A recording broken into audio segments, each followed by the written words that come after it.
What's going on, guys, and welcome back to another episode of Club and Country. This is episode number 41, and we start today's episode off with a trip to the Mestalla here to take on Valencia in La Liga. And as you can see by the league table as well, it's a battle between 3rd and 4th. The home side currently sitting in 3rd, and of course with us in 4th. Both have 20 points, the exact same record, although Valencia are ahead of us on goal difference by +7. So taking on Valencia right now, coming into the game. To be honest, I was a little bit fearful coming away from home, but we are on the back of a win against Malaga, so I thought, there's a definite chance we could grab a win in this game, not just a draw, but sneak a win. We did win here last year, don't forget, so there's no reason why we can't do it again. But again, as you can see by the team, there are a lot of changes made to the side because the stamina with this team is just so low, and I talked about it in the last episode, so I won't mention it again, but it's really, really poor, and it's so frustrating to have so many players who constantly need to get rest time. But still, the first chance fell there, but the header was simply saved by the goalkeeper, and in the 31st minute Valencia came forward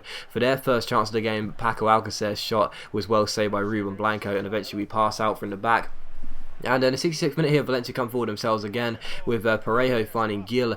Carlos Gil finds Piatti. Piatti keeps hold of the ball for Valencia, gets himself inside, really good dribbling. The shot is taken, but Ruben Blanco makes the save, and we managed to get the ball away. So still Valencia 0, Racing Santander 0. And to be honest, I was just really struggling to get going in this game. I've said it a few times this season. Well, I've been saying since the first season, really, there have been some games, and there always will be some games, which I really do struggle to get anything out of. And sometimes you need a bit of luck, and we almost got it there. The Valencia goalkeeper getting in an absolute mix-up with the defence. Unfortunately for him, we couldn't take advantage, but the game did finish as a goalless draw, and it was really, really poor. And it was one of those games where I just sit there and think, don't get me wrong, I am so pleased to get a draw against Valencia away from home, because that is a very credible result, but 0-0, that's not really going to be exciting for you guys to watch, is it? So, don't get me wrong, I'm looking at the bigger picture. The points and the results are the most important thing, but I still want to entertain you guys with good action and good gameplay, and that certainly was not one for the history books. But still, following that, we had a scout report, and we signed this guy, Paco Candea,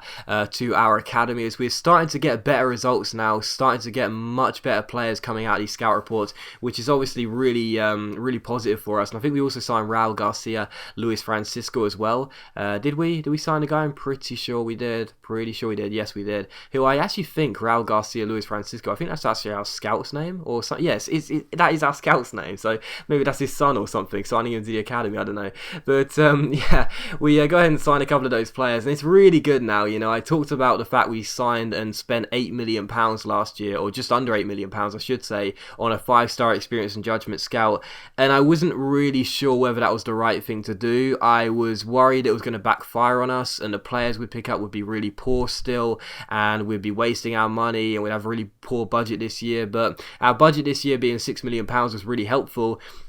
And this guy's already found us 3 players for our academy, and he's only been scouting for 3 months. He's only a third of the way through his assignment, and we've already got 3 players in our academy who could be promoted in May and could be good enough for the first team next year. So, we've had a really good start out of this scout, and I'm really, really pleased with that. So everything's working really well there, and I do believe we made the right choice. But regardless, we take on Celta Vigo for the second of 3 games today here at El Sardinero, and the first chance fell to us here. Buena Caso backheeling it towards Torres. He's tackled, but it comes to Aguza. Aguza finds Madran, who strikes it, and it goes just wide of the post and behind for a goal kick. So still goalless, but the second chance fell here just before half time, with Lopez getting tackled by Aguza, shutting him down. He finds Alvaro. Buena Casa's on the ball, chips it over the top towards Concha, starting on the right flank, takes it around Johnny and shoots, and it goes just wide of that far post and behind for a goal kick. So good opportunity there, but unfortunately it was still 0-0. So a couple of good chances in the first half, but unfortunately my shooting boots still weren't on, and it was still a goalless. And as the clock ticked into the 45th minute here, as we were going into stoppage time in the first half from the goal kick, Celta Vigo regained possession, but eventually give it away with Alvaro shutting his man down, putting him under pressure. Buena Casa wins it back, plays it inside towards Alvaro, quick pass to Oliver Torres, he's free, he shoots, but he's denied his second goal for the club by the goalkeeper, who turns it behind for a corner. So still Racing Santander 0, Celta Vigo 0, but we had a much better first half. Celta Vigo didn't really do anything. And 10 minutes after the restart here, Hector Bellerin, our right back, crosses the ball in. Mariano wins the header and it hits the bar, then hits the goalkeeper and is cleared off the line. So we just weren't getting the luck in this game and it was still goalless. In the 67th minute here, Celta Vigo come forward for their first chance of the game, really. The cross is played inside. Ruben Blanco goes for it and misses it, and the follow-up shot goes over the bar and behind for a goal kick. And it was how the game finished, 0-0. A very, very poor draw, just like the Valencia game. And again, it's not the most entertaining, but it's still a very credible point against a side who aren't too bad. So that's the way I'm trying to look at things. I know it's not the most exciting, I do apologise for that, but at least we're getting very credible points and also defending valiantly as well. That was our 6th clean sheet in all competitions in a row. Pretty crazy for this poor defence. But still, following that, we had a youth commentary report. We also saw that David Contra's got an injury and he'll be out for 7 days, so that's not too bad. And also Hector Bellerin has accepted his contract, so that's good. Our right back wanted a new contract. He didn't ask for a wage increase, which is great, and he'll be staying here for another year on his contract. He's now got, I think it's 3 years left, so that's good. And also we have a squad report as we enter the new month here. We've now entered November, so you can see how the players are doing and how they're looking. It's looking pretty decent. It's looking pretty good. Okay, we're still a long way off where we want to be. But, you know, coming into our 3rd season, we've got, I think it's 70 plus rated players in the first team, which is pretty impressive, really, when you consider the budgets we've had, especially in the first 2 seasons.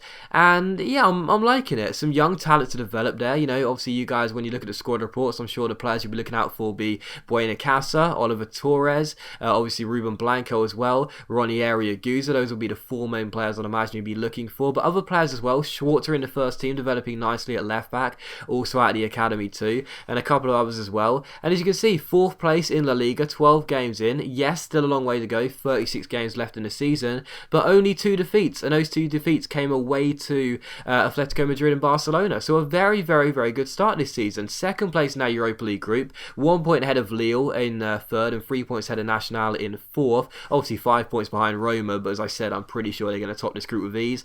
And also as well, we've got a nice article there saying that Ranieri Aguza is one for the future. Always nice to see when the one for the future tag comes up as one of your players. You always feel good that you know that you've got a really good young player in your academy, or in your first team I should say. So yeah, things are doing well. You know, things are doing well, and I know that some of the gameplay isn't going to be the most entertaining. That was always going to be the case in the first few seasons anyway, as we don't really have too many world-class players to do anything special, but it's still going well. We are making strides, and I think that's probably the best way of explaining it. We are making strides, even though it may not seem like it in some of the games, but still.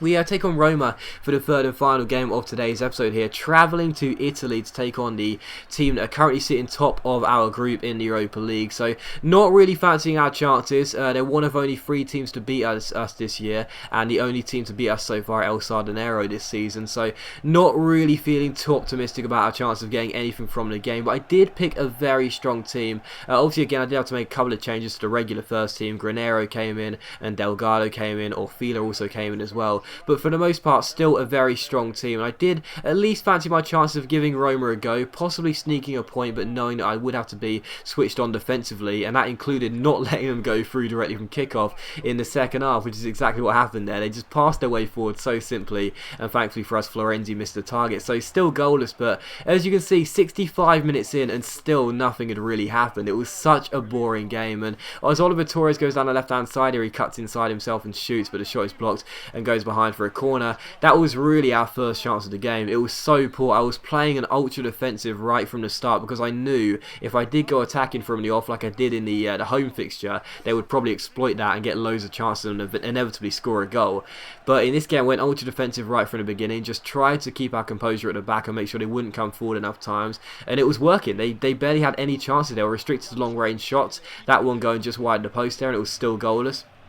And in the 78th minute here, a great chance to actually win the game. Mitsuharu Chalmers off the bench, going through the centre. Really good chance, but unfortunately for us, I messed up on the finish. Should have shot it first time, really. But the goalkeeper in the end had a simple save. So still Roma 0, Racing Santander 0. And 4 minutes from time, Jovino goes down left-hand side. And the former Arsenal winger keeps on going. Crossed the ball in towards Iturb in the centre. And his header goes over the bar and behind for a goal kick. So still 0-0 in this game. And the last chance would fall in the 90th minute as Lajic goes down the left-hand side here and plays it inside inside towards his man, back towards the number 8. Eventually the cross is met by Nainggolan. He finds Benteke, back to Nainggolan. The Belgians link up and the shot goes wide.